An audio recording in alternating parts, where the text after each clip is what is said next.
பத்திரிகை தர்மத்தை முதலில் பத்திரிகையில் கடைபிடிக்கணும். தினமும் ஒரு பத்திரிகை. அந்த பத்திரிகையை பொறுத்தவரை நம்முடைய பொன்மனச்செம்மல் புரட்சித் தலைவர் எம்ஜிஆர் எவ்வளவோ உதவிகள் செய்து அதன் மூலம் அந்த பத்திரிகை தொழில் தர்மம் காப்பாற்றப்பட வேண்டும் என்ற வகையிலே பத்திரிகை தர்மத்தை காப்பாற்றி புரட்சித் தலைவர் உதவினார். ஆனால் இன்றைக்கு பிஜேபியை தலையில் தூக்கி வைத்துக்கொண்டு ஜீரோவாக இருக்கின்ற அண்ணாமலையை தலையை தூக்கி வைத்துக்கொண்டு இன்றைக்கு அண்ணாமலைக்கு துதிப்பாடு, அதில் எங்களுக்கு மாறுபட்ட கருத்தில். ஏன்னா தினமலர் பத்திரிகை அவங்க பத்திரிகை தினமலர் ஒரு தனிப்பட்ட பத்திரிகை, அது யாரோலாம் துதிப்பாடு எழுதிக்கிட்டோம், அது எங்களுக்கு மாறுபட்ட கருத்தில்.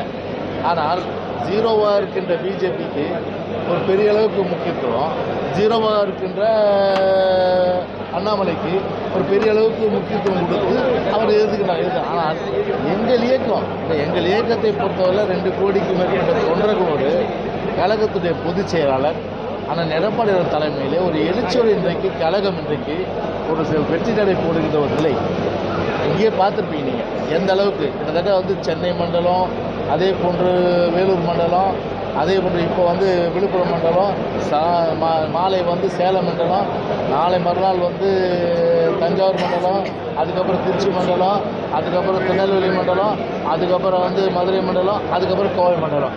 இப்படி ஒவ்வொரு மண்டல வாரியாக மக்களுடைய கருத்துக்கள் நீங்களே பார்த்துருப்பீங்க.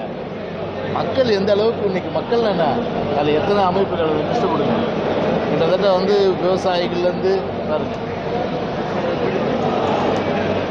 விவசாயிகள், விவசாய சங்க நலன், விவசாய தொழிலாளர்கள், வணிகர் சங்கம், மீனவர் சங்கம், நெசவாளர் சங்கம், வியாபாரிகள் சங்கம், அமைப்பு சாரா தொழிலாளர் சங்கம், ரயில்வே தொழிற்சங்கம், அரசு அலுவலர்கள், ஆசிரியர் சங்கம், சிறு குறு தொழில் முதலீட்டாளர் சங்கம், வழக்கறிஞர் சங்கம், வழக்கறிஞர் குமாசா சங்கம், என்எல்சி சங்கம், லயன்ஸ் சங்கம், ரோட்டரி சங்கம், கள்ளக்குறிச்சி மாவட்ட ஃபோட்டோ அண்ட் வீடியோ சங்கம், இத்தனை சங்கங்கள் இங்கே மனு கொடுக்குறாங்கன்னா அந்த சங்கங்களுக்கு என்ன